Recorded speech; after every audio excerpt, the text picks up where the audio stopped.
Okey guys, hari ni kita nak share kat korang kat mana kita nak tengok stiker yang mencadangkan tekanan angin sesuai untuk kereta Chery. Okey, normally setiap kereta akan ada stiker dekat tepi pintu sebelah driver. Namun, untuk kereta-kereta Chery, kedudukannya di sebelah passenger, iaitu dekat pintu passenger. Kita boleh tengok dekat sini.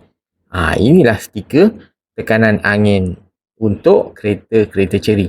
Sebagai contoh, ini adalah Tiggo Cross HEV. Jadi, ini adalah tekanan angin yang dicadangkan, iaitu 250 kPa atau 2.5 bar atau 36 PSI. Saiz tayar standard adalah 215/60 rim 17 96H.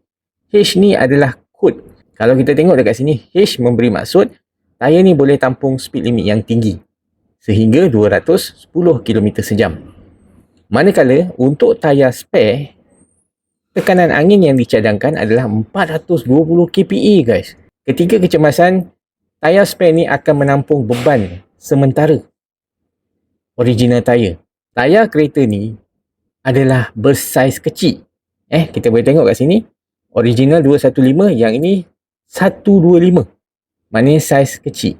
Tayar ni, kod dia adalah M. Yang ini tak boleh bawa laju guys. Dia tak boleh tampung kelajuan tinggi. Maximum speed yang kita boleh bawa dengan tayar spare adalah tidak melebihi 80 km/h. Jadi korang jangan drive laju-laju dengan tayar spare. Tayar spare ni hanya digunakan untuk kecemasan.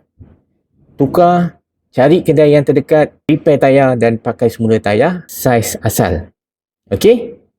Tayar spare bukan pakai untuk seminggu drive dekat highway laju-laju. Guys. Jadi kalau korang terima info ni, jangan jauh-jauh. Follow rapat-rapat. Assalamualaikum. Chery.